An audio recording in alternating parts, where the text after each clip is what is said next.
Okay, 30A, 1, 2, 3, 4, 5, 6 lines down. And we had these two opinions yesterday. Now, when is slaughtering considered slaughtering, and when is it considered a shechita?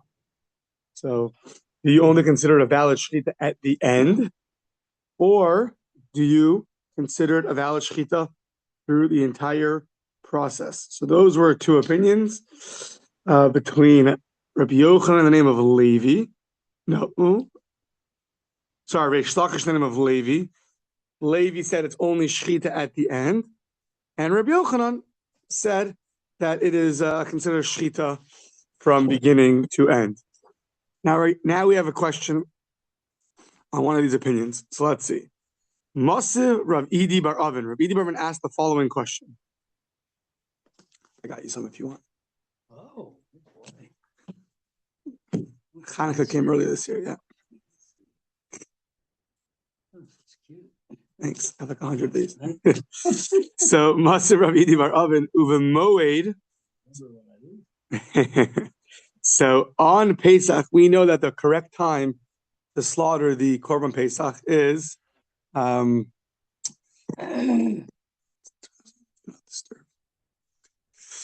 correct time to slaughter the Pesach is on Erev Pesach. So now what happens if you go and you lost that Pesach offering, you got yourself a backup, slaughtered it, brought it, everything is good, then you found your original one. So, we haven't got there yet. Yeah. So when you slaughter the Korban Pesach, there's a prohibition. You can't slaughter it while in possession of chametz. It says, "Lo sizbach al dam zivchi." You can't slaughter it on when you're in possession of chametz. So if you slaughter it in the middle of Pesach, meaning you found the offering that originally was lost, and now it's third day of Pesach. So if you slaughter it lishmo for the sake of a Pesach offering, that's going to be invalid. That's going to be exempt from the prohibition because we don't consider it a valid shechita because it's not fit to be a Pesach offering anymore because you already brought the Pesach offering. So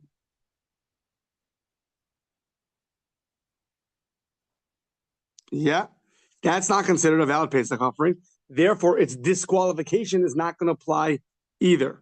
Those always go together. If it's a valid offering, it'll have disqualification. If it's invalid offering, it's not going to have its disqualifications. So uve moed lishmo pater, but shelo lishmo, if you slaughter it not for the sake of a Pesach offering, rather you slaughter it for the sake of a shlomim. Pesach often can be turned into a shlomim, a peace offering. So then you are going to be liable. You are going to be liable for slaughtering it while in possession of chametz.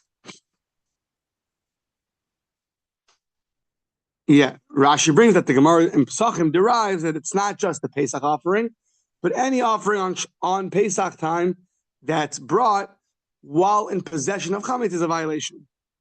Now you'll be in a violation of having chametz either way. This is a special violation of slaughtering while in possession of chametz. So I guess if you have chametz, don't slaughter animals. No barbecue. Yeah, no barbecue if you have chametz. Okay, now we ask the following question. We ask, V'havinam ba, good morning, Steve. V'havinam ba, taima de shelo lishmo. The reason why it was invalid was the reason why you're liable is because you slaughtered it for a non-Pesach offering, meaning you slaughtered it for a shlomim, for a peace offering. But let's say you had nothing in mind but hastama pater.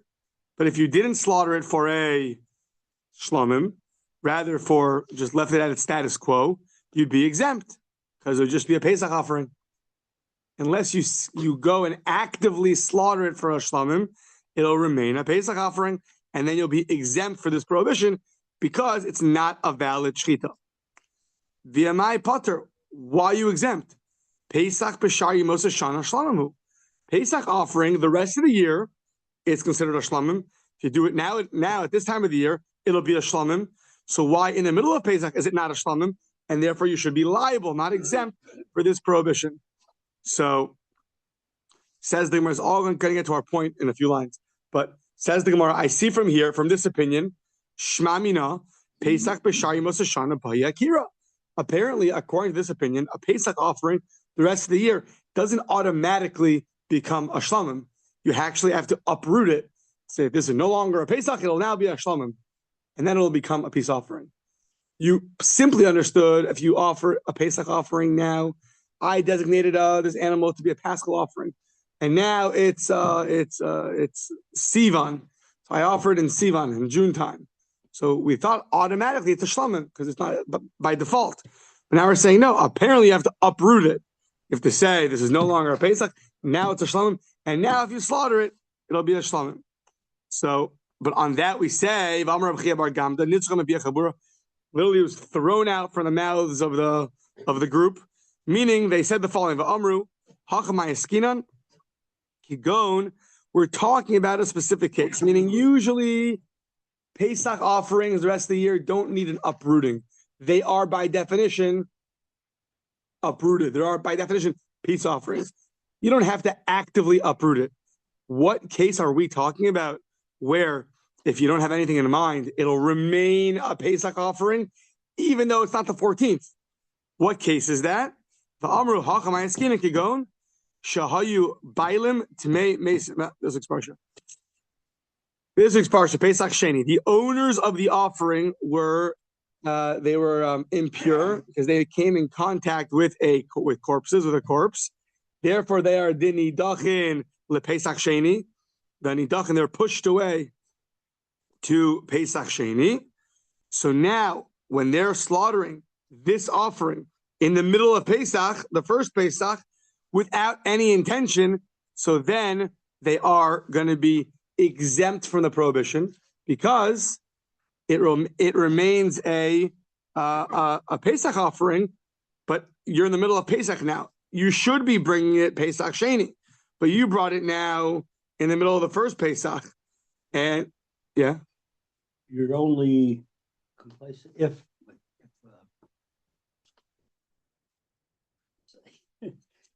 that I don't know. Is it the corpse is the only way that you can be pushed away from Pesach Sheni.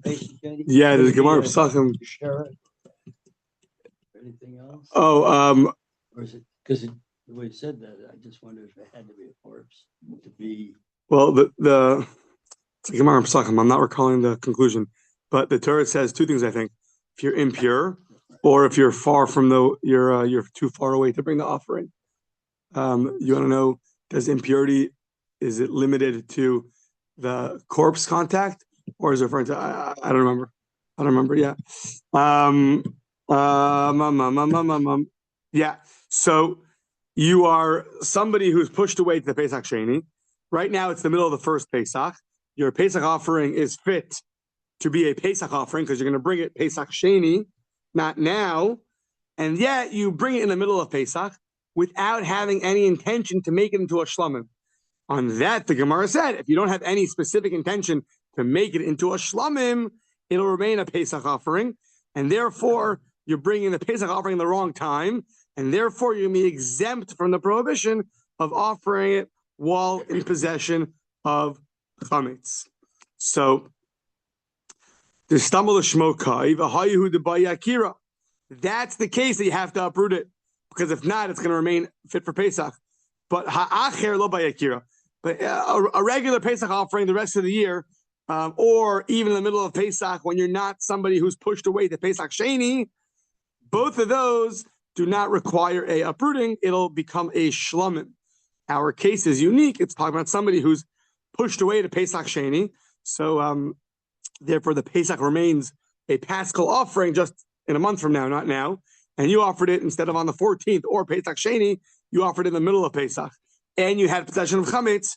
So that's going to be a invalidation, because an invalid slaughtering is an invalid slaughtering, meaning it's not the right time to slaughter the Pesach offering for the sake of a Pesach offering. If you would have in mind for a shlamim, you're good. Well, you're good for the slaughtering, but then you get snatched with the obligation because they go together. If it's a good slaughtering, then you're violated the prohibition of doing that while having possession of chametz. In this case, it's an invalid slaughtering because you missed the 14th and you're tamei. So you're going to bring it in a month from now. So why are you bringing it in the middle of Pesach? So unless you have in mind to make it into a shlomim, it'll remain a Pesach offering at the wrong time. And that opinion of Psachim holds that offering the wrong time for the sake of a Pesach offering is an invalid slaughtering. Therefore, if you're in possession of chametz, you have not violated the prohibition of slaughtering while in possession of chametz, since it was an invalid slaughter. Now, all of this comes back to us right now.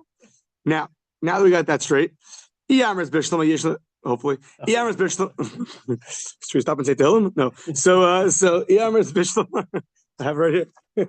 We can do all four here. So Iyamers Bishlam,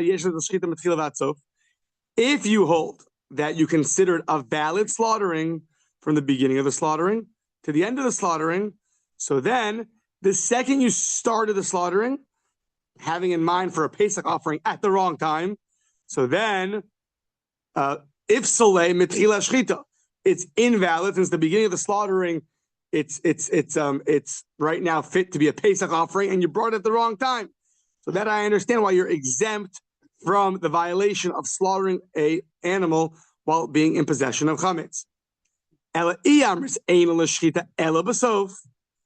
you say that the shchita is only a valid shchita at the end, so now at the beginning, let's say you cut through one of the pipes, not the second one. Kaven the shakabe purta. So now it's no longer fit to be valid for Pesach Sheni because it's not going to last until then. You cut one of its pipes. So now that it's not fit for Pesach Sheni, it should automatically be fit for a shlomim. Because a Pesach that's now not fit for a Pesach, unless for certain circumstances, automatically transforms into a peace offering. So you cut the first pipe, now it's not lasting the Pesach Sheni. So now the Ida Kashachit, Shlomim Kashachit. Now when you slaughter it, it's a shlomim. So you slaughtered it's a good slaughtering because a shlomim on Pesach is fine, and you're violated the prohibition of slaughtering an animal on Pesach while in possession of chametz. So why did this Mishnah tell me I'm exempt in this situation from the violation of slaughtering while being in possession of chametz? According to the opinion that says it's only considered a good slaughtering at the end, I should be liable. So he says, this is an interesting case. You're right that you can no longer bring the animal on Pesach Sheni because it's not going to last another month with one of its pipes severed. So, but says the Gemara, but after the first pipe is severed, so what do you consider the animal? A blemished paschal offering. It's blemished. One pipe is gone or cut. So what do? It's called a mum. It's a blemish. So you could still redeem it as a paschal offering and use that money to buy another one. So it hasn't left the category of a paschal offering and become a shlomim, because why don't you just view it as a blemished paschal offering, redeem it, and you can use the money to buy another one. So don't say that it automatically transforms into a shlomim offering. It's still in the category of a Pesach offering because you can redeem it. Now, you have to redeem it, I think, before it dies. So that's the hard. I mean, you're redeeming it before the second pipe gets severed. So yeah, you can go right now, redeem it and sell it as one pipe is severed right here now. Quickly, post it quickly, and yeah. So now says the Gemara, maybe you can't do that because to sell it, you got to evaluate it. By the time you bring in the evaluation crew, it's already had its levaya, it's already had a funeral.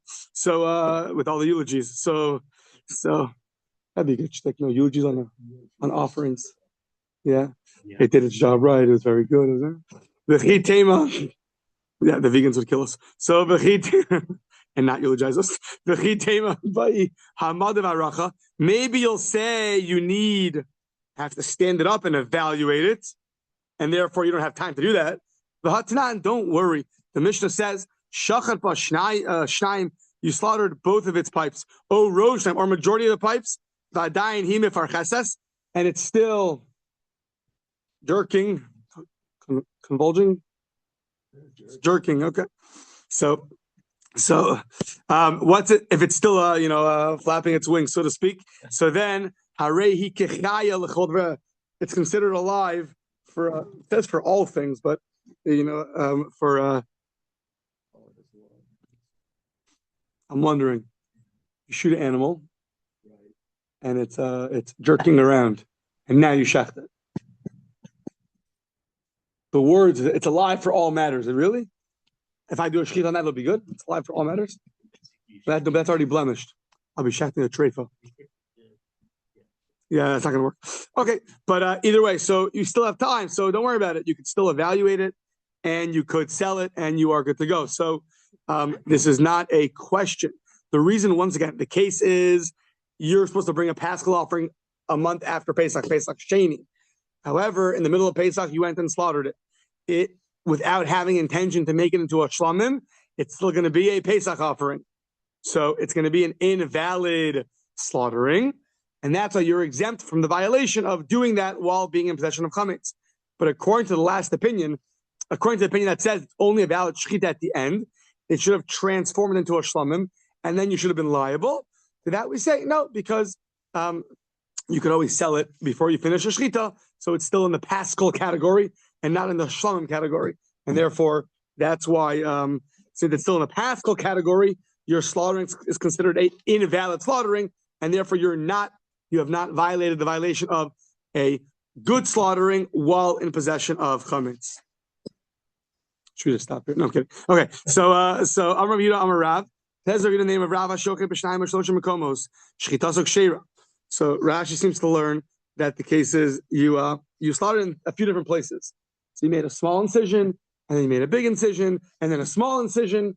Three different cuts, not incisions. 3 different cuts. So they just point out you have to have the majority in the proper place. Remember, we had the proper place. We had too high or too low. So the majority in the proper place. So Rav says shchita sok sheira. Rav said it's a good shchita. At the end of the day, what's the problem? You got through the trachea, you got through the esophagus. So maybe you did, I don't know, you did the top of the trachea, the top of the esophagus, the middle of the trachea, middle of the esophagus, bottom of the trachea, bottom of the esophagus. Or maybe you did top of the trachea, middle of the esophagus, bottom of the trachea, then bottom of the esophagus. You did a different, at the end of the day, did you cut through the majority of both? You did, so you're good. So when he told this to Shmuel, Ki Amrisa Kamei to Shmuel, Amar Li, so Rabbi Yehuda says, when I sent over this teaching of Rav to Shmuel, he told me, no, I argue. But inan shchita mifura'as. You need the concept is you need a clearly identifiable shchita. It can't be in different places. Literally, Rashi says it's megula. It's like a revealed, meaning it has to be megula v'nikaris, revealed and recognizable. So, meaning it has to be in one place. An incision here, and an incision there, incision here, incision there. You don't see that shchita. We'll see. We're going to bring a verse to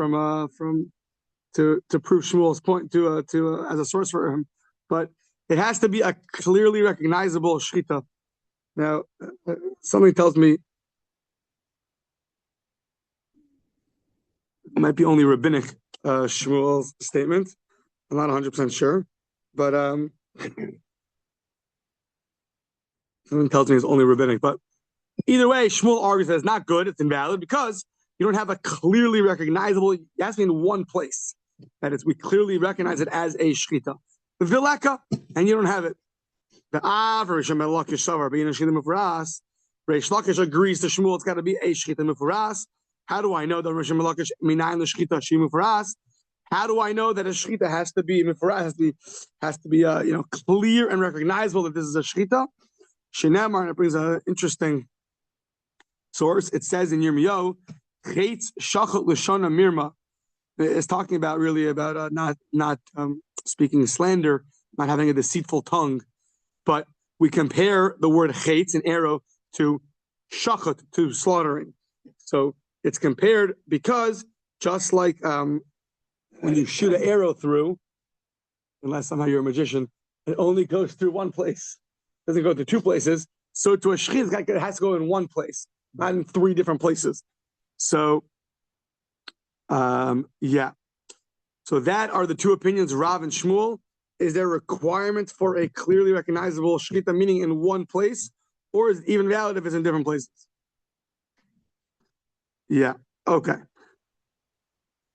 So now, Masiv Rabbi Elazar. Rabbi Elazar asks the question: Shtayim ochzin besakin. Two people are holding on to the knife, the shochtin. So two people are shechting together. Afilu echad milamala v'echad milamata shchita. So kshera. So even if one, the assumption now is that each one has their own knife. So one slaughters above and one slaughters below. Says that it's kshera. Says the Gemara, why?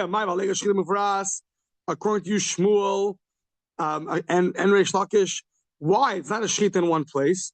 We're talking about two people and one knife. Now let's see. How does that help?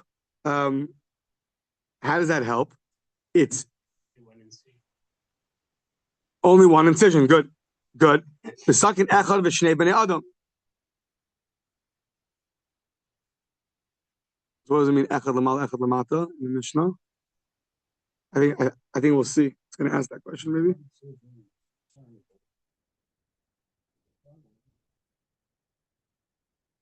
I mean, they're both holding the knife, one above, one below, but they're slaughtering and one slaughtering. That's a going assumption. Okay.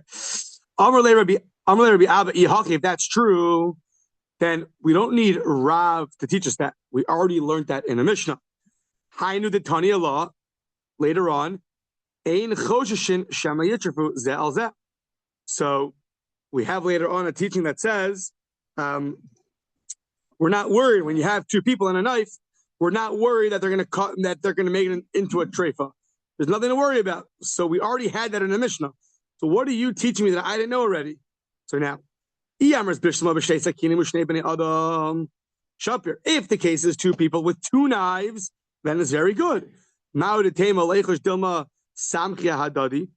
people with two knives, maybe you think each one relies on the other to cut the majority of the pipes. And you have to be worried that each guy didn't do the majority. Whenever you have two people doing a job, you always rely on the other guy, and then you might not do your job. If it's all one person, so then he'll get the job done, hopefully. So Kamash Malon, the Ein Choshishin. Well, that's very good. That's what that mission is teaching me. But if it's one knife and two people, it's not a problem of they're going to make it into a treifa and not do a proper slaughtering. We're worried that two people and one knife are going to push too hard and kill the animal like that through a drisa, through one of the disqualifications of pushing so to speak, trampling it, pushing too hard on the knife. So that's what it should have said. So Amarle Rabbi Oven, you're right. Tani ein choshishin. Next page. You're right. That since it's talking about two guys and one knife, and they're each one, pulling in different directions, we are worried about each one pushing too hard, and therefore, we're not going to allow that shechita to go through. Yeah. Yeah, sorry. So it's not that we taught it already. It's that we're trying to understand that Mishnah, and on that Mishnah we said that we're not worried that they might come and disqualify it. So we're saying now, and if it's a case of two people and one knife, then you have to amend the Mishnah and say that it's Shema Yidrusu Zelzeh, that we're not worried that they might come. You would think you would be worried that they might come to push too hard. No, we're not worried for that. Okay. Masir Rabbi Avin Shachat Es Havbeshet. So one slaughtered the esophagus. Thank you. So one slaughtered the esophagus. Limata, lower down, meaning close to the chest. That's like kind of the trachea lamala, closer to the head. Oh, esavesh lamala, or the esophagus closer to the head. That's like kind of lamata, or the trachea close to the chest. Shchita so kshera. That's valid. Says why? You don't have shchita in one place. He's above here. He's down there. So essentially here, the idea of a recognizable shechita, you're not doing different cuts. It's one cut, but it's too close to an area that's not recognizable. I think that's the problem. There's a little different than before. The mifuras over here, this disqualification, is not that it's in different places and you don't see it. It's not as recognizable to you because here you're doing one slaughtering, one cutting, but you're doing it too close to the head or too close to the chest. So it sounds like that's also not recognizable. No, what do they say? Is that what they say? The requirement of being discernible has two aspects. The incision must be wide open. The aspect of was the crux of the first gallon. Good. Pipes in one place accomplishes both of these objectives. Is this challenge? In this challenge, the Gemara understands the price is referring to separate planes, one cut above the other. Oh. Such the cuts are not easily recognizable as the incision. So what? In this case, you're doing the trachea up and the esophagus down, the other way around, or you're doing both of them up or both of them down.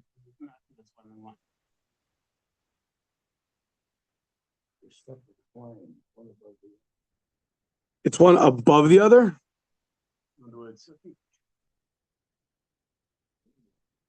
Shachris a vesh lamata is a kana lamala. What the vesh is closer to the chest, the esophagus, and the kana is closer to the head. Or the esophagus is close. But the point is that each pipe is being slaughtered at a different place, like this. Yeah. Okay. Oh well, here we go. Yeah, mostly yeah. So the assumption is two different cuts, and yet it's good. Why? That's not recognizable. It's one on top of the other. Most of love, he asked it and he answered it. What's his answer? It's one cut diagonally. It's a shechita done like a kulmus is like a pen. Yeah, like a quill. Thank you. Last time we were talking about quail, so I have quail in my head. Quill. Yeah, it's like a quill. You do it diagonally. So even though you're going like this. You start up here, let's say by the esophagus, and you go down, and here's the trachea, but it's all one cut. So that's fine. Hahu Tura, there was a ox. The Ishchit be Shnayim Ushloshim Mekomos that was slaughtered in 2 or 3 places.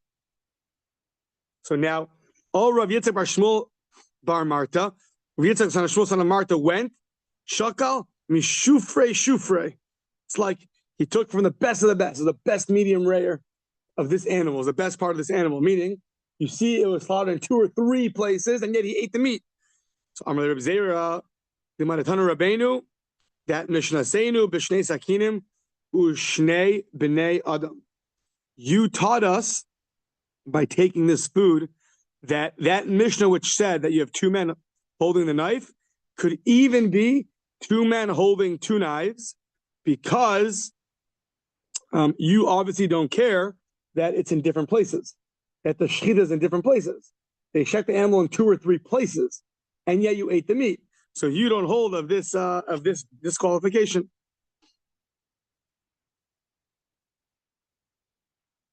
Yeah. Okay. Now another disqualification is called achlada, to burrow. I don't know. Burrow, instead of a cut, it sounds like you sort of put it underneath the animal. How do you explain burrow? Well, it's like you stick it in under. You don't do a nice cut, but you stick it in. And through that, you puncture the trachea. Through that, you puncture the esophagus. Instead of a cut, you stick it in. So now, well, right. With a burrowing instead of a cutting. Burrow is like to dig under. Yes, it has that applied by a knife. Exactly. You stick it in under. I mean, yeah, digging right now. Not in the sandbox, right? Amar Yehuda, Amar Rav, Hichlid es hasakin, Bain simin lesimin, U pasko psula. So Hichlid es hasakin, Bain simin lesimin, meaning you stick it in. It sounds like you cut the, let's say, the esophagus, then you stuck it in between the esophagus and the trachea.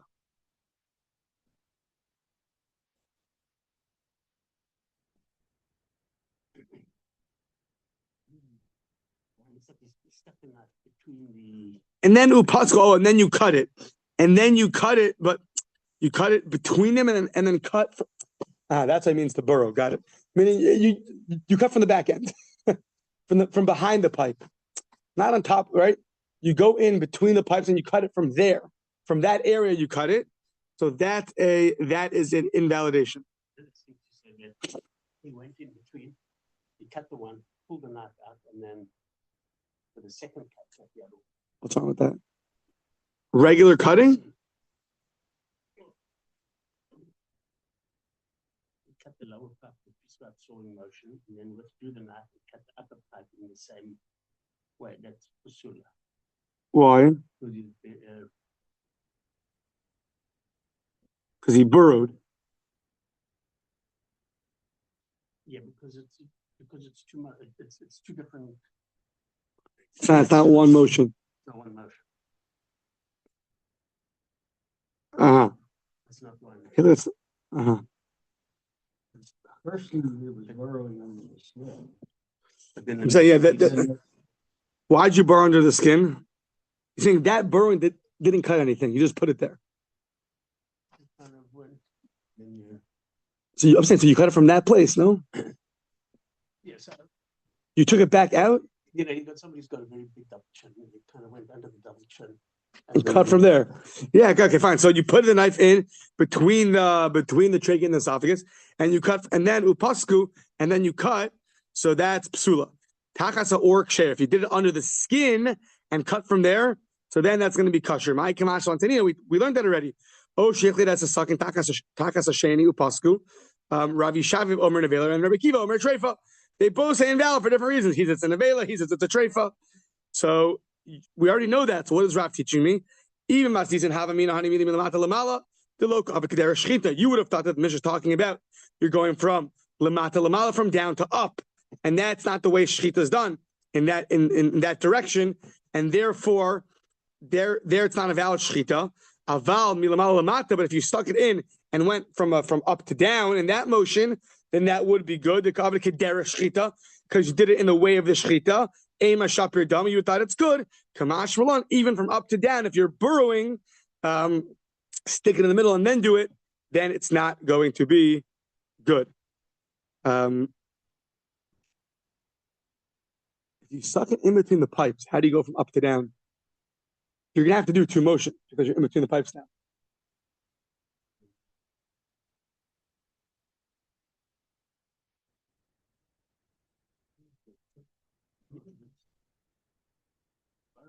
Yeah, the way Rashi says it is that you stuck the knife in the middle, you cut from that point the bottom pipe, then you took it out and cut the first one regularly. But since you're cutting, one of your pipes came from a burrowing and not from a shchita, it's going to be invalid.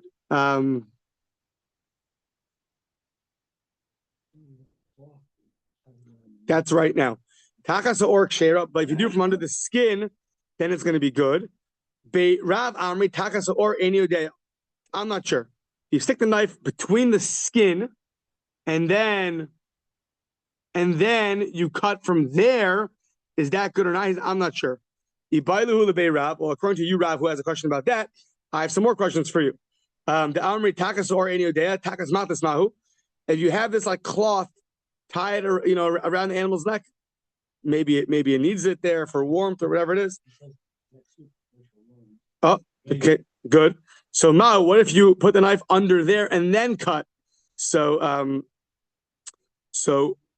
or tachas tzemer mesubach. You have tzemer mesubach as wool, but wool that's interwoven. Yeah, it's hard to get the knife out. It's all misubach. It's all mixed together. If you put it under there, mahu, what about, is that considered a shechita or not? That we say teku. Don't know. So, yeah. Ba'ir of Papa, hichled b'miut simanim mahu. Interesting case. Hichled b'miut simanim means, the way Rashi learns is, after you slaughter the majority of the pipes, the majority of the trachea, the majority of the esophagus, the minority that's left over that remains, you cut that with burrowing. Is that good or not? Do we say, well, you slaughtered most of it properly, so who cares about the rest? Or you'll say, no, it's all considered one slaughtering. It's one slaughtering, and part of your slaughtering was through burrowing, and therefore it's invalid. So that says the Gemara teku. So Rashi says that we're machmir, and we say that that's invalid. Yeah. Is it? Okay. So says the Mishnah, and this is Jules' case from a day or two ago about baseball batting, chopping the head off. That's this Mishnah. So hashochet shtei roshin ke'echad shchitasok sheira. One who slaughters two heads at once, that's in one motion, right? Shchitasok sheira, that's fine. A good shchita. Shnayim ochzin v'sakin v'shokten afilu echad lamata. Shchitasok sheira. This is what we were just talking about. That two people holding the knife, it's either two people holding two knives or two people holding one knife. That we just had two opinions. Let's say two people holding two knives and you do different incisions. You say it's valid. Hit is as rosh bebas achas.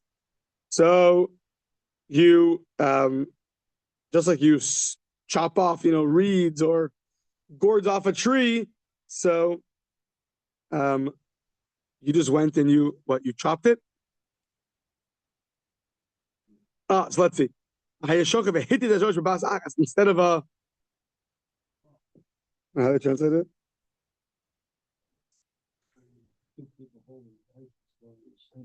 The next one. Even if one does so above and one below, they're slaughtering. Yeah, the next one. If one severed the head with one stroke, yeah, this slaughtering. Oh, meaning one stroke, not a back. Okay, this we had earlier also. Not a back and forth, but in one stroke, and the head's off, instead of a forward and back motion. So this, when do you need a forward and back motion? So if it's double the size of the neck, then you can do one motion, you're good to go. But if it was not double the size of the neck, then you have to do a forward and backwards motion. If you're slaughtering two heads in one motion, if it's double the size of one of the necks, then you're good to go. But when you go one direction, you're holich velo heavy. You only go forward, not back, or you go back and not forward. If you go do a double, you go back and forth motion. So then the knife could be even the smallest razor cut, even a small little knife. That's going to be valid. So you only need a very large knife when you're doing only one motion. But if you're doing a back and forth motion, then you don't need to have a big knife at all. The end. For today. Say 2 next time.